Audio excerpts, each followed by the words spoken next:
welcome to another Ryan Sports Views. Tonight I'm reviewing Portland Timbers 1, NYCFC 1. NYCFC wins 2-4 on penalties, 4-2, whatever way you want to say it.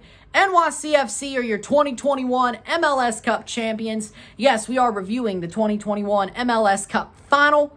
Big match, great match, enjoyable match, and a little bit questionable as time went on. The goals were scored as follows. In the 41st minute, ball crossed in to Tati Castellanos. He puts the ball right where Steve Clark just had left. Goes off Steve Clark's hand, and it rolls straight into the goal to make it 1-0 New York. That's the way it would go into halftime. Felipe Mora in the 90-plus 5th minute.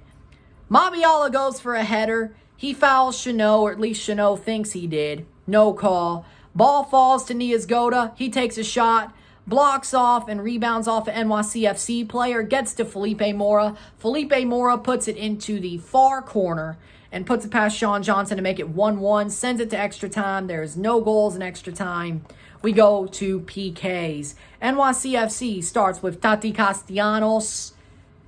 He goes straight up and runs and scores 1-0. Felipe Mora takes a bad penalty right to Sean Johnson. Stutter step, 1-0 New York.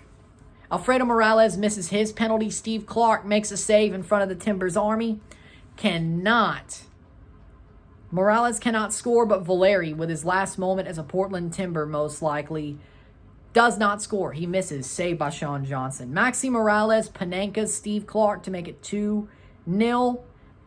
Santi Moreno scores his penalty to make it 2-1. Thales Magno, the Eastern Conference winner, scores his penalty to make it 3-2 or 3-1.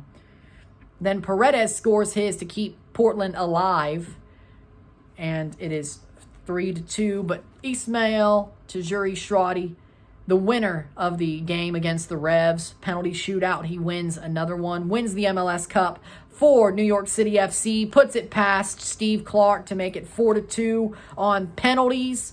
With that being said, the stats are 19 shots to 13, 5 shots on goal to 7, 48% possession to 52% possession, 615 passes to 691, 76% pass accuracy to 80, 16 fouls to 18, 2 yellow cards to 3, 0 red cards on either side, and 6 corners to 4. When it comes to this game, Portland were not the better team. New York were not afraid. New York steps into Providence Park. They're not afraid. They stepped there in the front foot. They stepped there on the front foot. They did not care one bit. They stepped there and they were like, okay, we're going to win this game. We're on the front foot. We're not afraid of you. We're not afraid of you possibly being better. We don't think you're the favorite. We don't think we're the underdog. We're going to do what we need to do to win this match. And they did. They stepped in there on the front foot. They scored a goal. They honestly should have won by more. They were a bit wasteful, to tell you the truth. NYCFC were the best team tonight. This was well-deserved. NYCFC did everything completely right. Portland could not play their game. Portland did not be able to step up and press and stay on the front foot. They needed to be on the front foot. They needed to stay on the front foot like they did against RSL. But they were there for countering. Their defense was not the best. Honestly, for me, Portland, Blanco was a ghost. Espriella was a ghost. You should have started Santi Moreno and Marvin Loria. Fochav, of course, had to start because Paredes had a knock. He couldn't play more than 30 minutes it was about 50, 60, about a half hour. So they bring on Paredes. I get that. Good. But Moreno should have started and Loria should have started. There was no way, and honestly, Niazgoda too. The way Portland played, they did not play the game that I thought they would play. They were more afraid of New York than New York was afraid of playing in Portland. Frankly, Savarese did not do anything wrong. Those players choked, frankly. Those players felt the pressure and cracked. Like Humpty Dumpty after he fell off the freaking brick wall. Yellow brick road, whatever BS that is. For me, the way those Portland players choked was absolutely disgraceful. They were at home, no less. In New York, I get it. At home, totally bad. The situation was completely screwed up, miffed up, whatever the hell you want to call it. That was a bad situation. And besides, the way they played, you needed to start Moreno, Loria, Niasgoda. But no, you start Mora, Blanco, and Asprilla. Was that the right choice? No. Should you have stuck with what worked in the Western Conference Final? Maybe. You're going to have to think about this. You're going to have to look back at this and be like, where did this go wrong? Because the game got better once Moreno got on. The game got better for the Timbers once Loria got on, once Paredes got on, once Niasgoda got on. The game got better for the Timbers. Of course, it was left to the last second because your players that actually made the game good against Real Salt Lake and tonight were on the pitch at that point. They had to get work together. And Felipe Mora, at the last second, at the death, saves you. And you still couldn't score in the second or extra time. And then you go to penalties and lose. And honestly, when it went to penalties, I was sure. Deep down, I thought New York had it because they've already beaten the Revs and Mighty Matt Turner. They've beaten them in a penalty shootout. Their luck has changed. Y'all have Steve Clark. Yeah, he beat Cincy in a penalty shootout. Anybody could beat Cincy in a penalty shootout. Throw me in goal for Toronto FC against Cincinnati, and I could win a penalty shootout, and I'm only 5'6". Cincinnati sucks eggs like Dusty Rhodes. Or at least that's what Terry Funk said. I'm not sure if Dusty actually sucked eggs, but you know what I'm saying? Come on now. When it comes to it, Portland choked in the hardest situation, or in the easiest situation, I should say. They choked in the easiest situation that they could have had. At home, already on a high from the Western Conference Finals, looking like the better team, looking like the stronger team, because they beat a full team and dominated them. New York couldn't even dominate a C team of Philly. And y'all came up short. Y'all came up short. So tell me why you deserve to win this game on penalties or in extra time. Tell me why.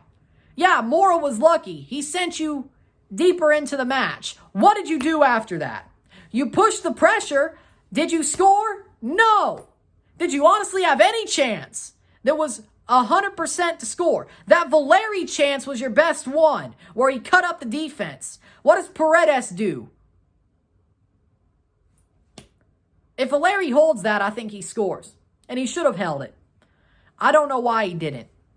And then you go to penalties. Honestly, though, NYCFC had you pinned at every single moment. Even if you had pressure, they had you pinned. They were the better team. Portland absolutely bottled this. 100%, no question, they bottled this. This was their game to take, and they bottled it. They didn't even bother to show up, much less actually play.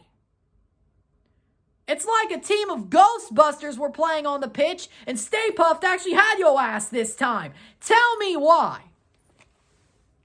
And why am I mad? I'm not mad about my prediction being wrong. I'm befuddled because why was the game played the way it was? Portland should not have played down to New York City. They played down to them. And New York, deservedly so, was not afraid. They thought New York would sit back and be like, okay, we're away. We'll wait for a counter, corner, whatever. No, they were on you like white on rice. They said, screw it. I'm not afraid. We're not afraid. Gio Savarese was outcoached by Ronnie Dalla. Honestly. 100%.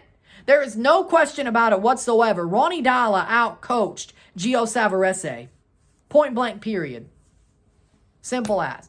Portland fans, if I were you, I would be sad. I would, because this was a fairy tale run that should have ended better for y'all, but your team let you down. You didn't let them down. They let you down. I would be sad. I would be asking, what if? What if we went the same way we did in the Western Conference Final and didn't start Blanco and just sub him in? And Rocky had a good point there. So they should have subbed him in, frankly. The way the game went, he was a ghost. Asprilla was a ghost. You're going to be asking, what if? That's how I'd feel if I were you. When it comes to NYCFC, What I would feel if I were you, celebrate. Use this time as holiday cheer or up the holiday cheer. Drink champagne, beer, whatever the hell you want to drink. Go out on the street and go full on side talk. Bing bong. You know what I'm saying? You know what it is, all right? Celebrate your heart's content. Celebrate your ass off. That's what I'm looking at if I were you. This is an amazing moment. You've won your first MLS Cup. Be proud. Be jovial. Celebrate. I'm telling you to do that right now because you should. With that being said, if you like this video, like it, share, subscribe. You know what it is. Tell all your friends. On Tuesday, I have a live watch-along in RSR for the CONCACAF League Final. Comunicaciones FC versus Motagua, leg 2, of course. If you want to support the channel, check out my Patreon, $5, $10, or $20 a month. Anything's appreciated. Or you could wait for my YouTube memberships to start next year. You could wait for those to start. $1.99 or $5.99. We'll work out the tiers. Hopefully you wait for that if you want to. It's a lot easier probably.